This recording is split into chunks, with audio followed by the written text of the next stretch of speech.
I never went to a hospital or really been sick, and I went to school. I enjoyed typical kid things, like I spent time with my friends, went on family vacations, went to birthday parties, and also played many sports like taekwondo, tennis, and golf. So, yeah. Then I got diagnosed with acute lymphoblastic leukemia, otherwise known as ALL, which is a type of cancer. So cancer is a disease of the cells, where bad cells multiply. And leukemia, more specifically, is a blood cancer. So, on the left, you see the normal blood, which is a lot of the red blood cells. But with leukemia, these white blood cells that really don't do anything, in this case, multiply, and don't let the red blood cells do their job. So that's what leukemia cancer is.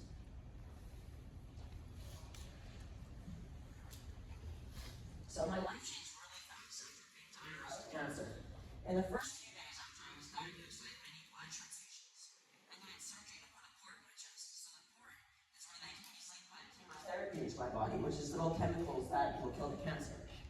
I started chemo right away, and I spent many nights in the hospital.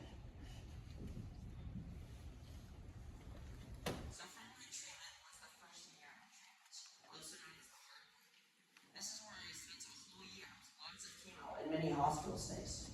I couldn't go to school for all of second grade, and I couldn't go to any public places. I couldn't go in swimming pools or go on planes. So there was a lot of things I couldn't do.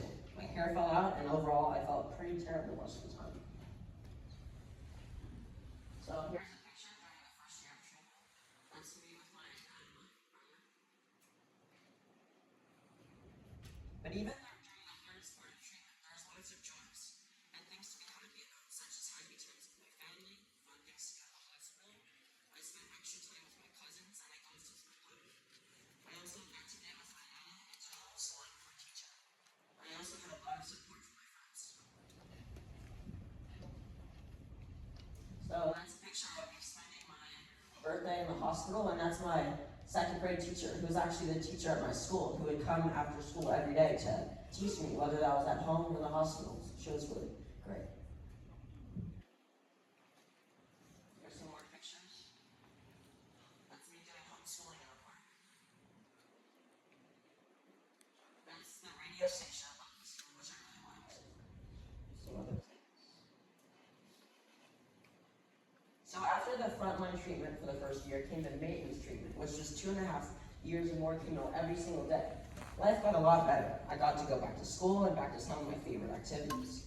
But it still wasn't easy. I was tired every day. And there was many normal things I couldn't do. After treatment, after 3.5 years of chemo, I was done. I did not have to take any more chemo.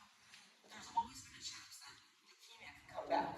So I have to go get my blood drawn regularly to make sure there's no leukemia cells. I also have to go see an oncologist, which is a cancer doctor, regularly. Now that it has been more than 4 years, my checkups are only every 6 months. So what I've noticed while being treated at CHOP is there's lots of fun things for patients to do.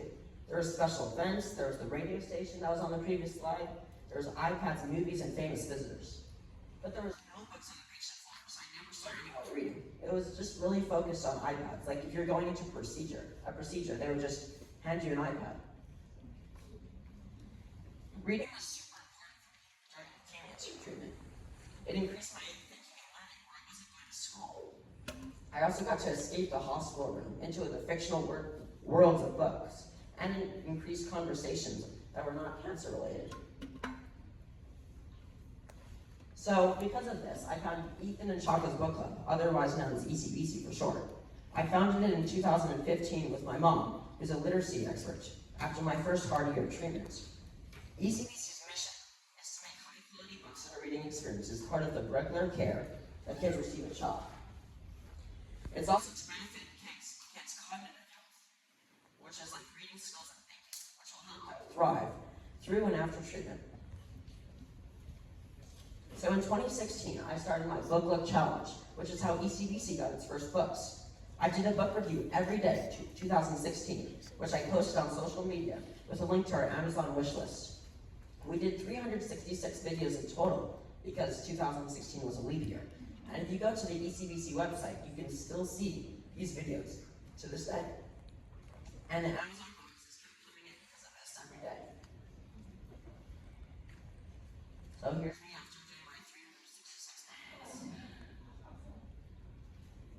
So ECBC is doing a lot of things at Chalk Children's Hospital now.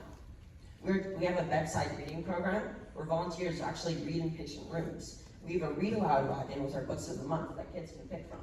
And we read to patients of all ages, from babies to 24-year-olds. We also have a gifting library cart, which is a library cart on wheels. It goes to the patient rooms for kids to pick out a book to keep. We also have our outpatient oncology gifting libraries, where kids get to pick out a new book to keep whenever they visit the cancer clinic or the outpatient infusion center, which is where kids go to get their chemotherapy.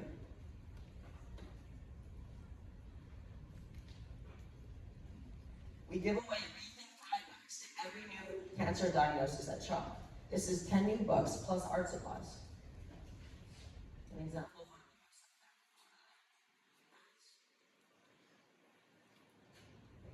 So for my bar mitzvah project, I started Teen Thrive Reading Group, which is a book club for teen cancer patients and survivors. Participants get free Kindles and a book every single month. This club is virtual. It's on Instagram, so it doesn't have to be only Chalk patients. We also do special events at Chalk Children's Hospital. One of these is Books for Treats, where kids can trick or treat for books. See on the top left is one of the years we did this.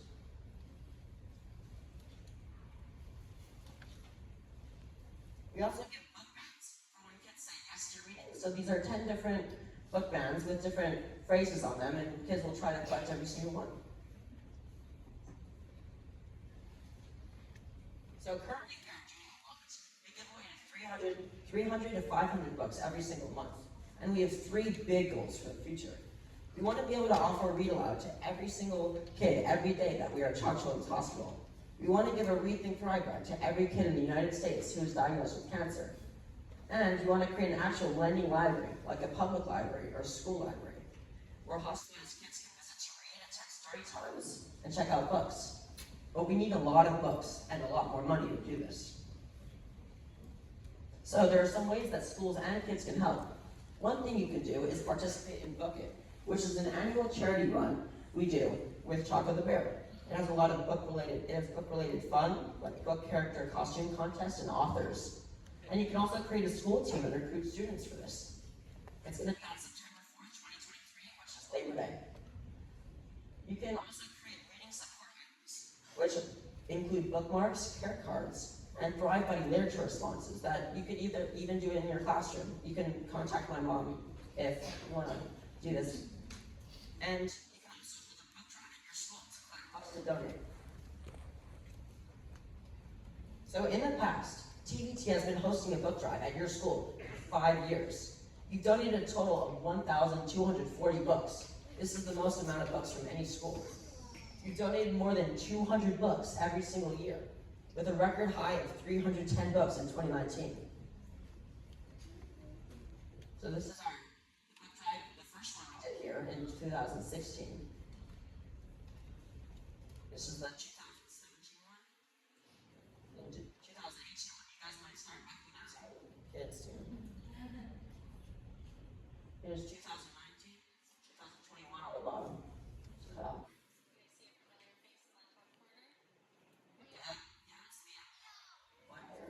had leukemia also. So this year we have a challenge for TVT. Can you break your school's record of 310 books? Raise your hand if you think you can. That's awesome. So at your book fair next week, there will be an ECBC book donation box, where you can place the books that you purchased for ECBC if you want to in this box. And you also will write your name on these donor book plate stickers, which you put in the book. So through cancer treatment, things were really hard.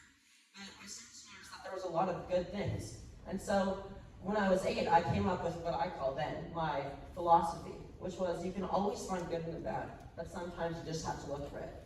And Ethan and Choco's book club was one of these really great goods because I could bring reading and read alouds to kids with cancer. So, do you guys have any questions?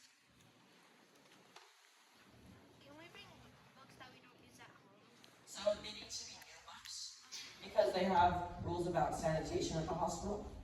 Yeah, so that's good. Anything else? Yeah. It's more of a comment. My grandpa also has leukemia, but he didn't survive. Oh, sorry. If we're getting at kilometers, my dad died from brain cancer. Yeah, sorry about that. Anything else, guys? Yeah. What did it feel like when you were diagnosed? It was really hard. I was tired a lot. I didn't feel good a lot of the time, but yeah, there was just, I really like to read, which was one of the things that sort of helped me escape, but yeah, it just felt bad. I wasn't really able to do a lot of physical activity really, but yeah. Yeah. How many years were you in shock? So I was in shock like constantly, like most days for 1 year, and then I came back periodically, like it was still weekly for the next 2.5 years. So it was 3.5 years in total. Yeah. How do you feel when you look back at those memories today? That's a good question. It's been a while. I mean, I still definitely remember a lot of it, but I don't know. It's good and bad feelings because there's just a lot of good things that came from it, and it was hard, but yeah. How did you get diagnosed because my,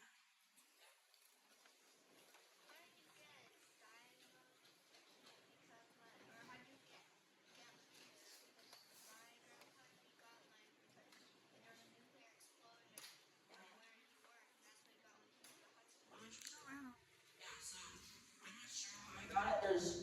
There's things like that with radiation which can cause cancer, but for me, I was at school and my dad noticed that I was pale and my pulse was low, so we went to the hospital and I was diagnosed there. Back there, very back. What was your favorite sport out of all those you played? I was tired a lot of the time, so though I did tennis and taekwondo and some other things during cancer treatment, I mainly did golf because I didn't have to physically exert myself too much. So that's what I still play. All the way back.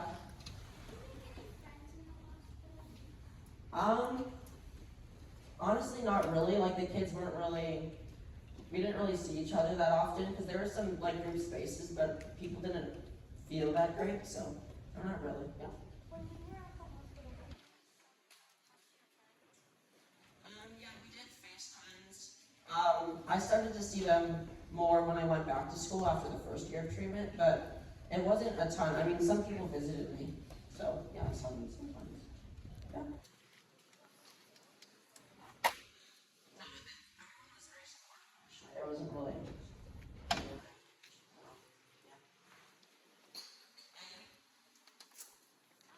how did you feel when you were finally free from leukemia?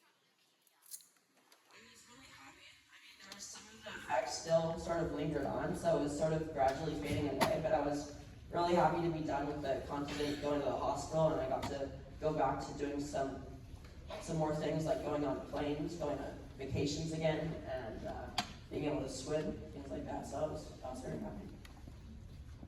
Anyone else? Well, thank you so much for listening. I can't wait to see how many books you guys collect.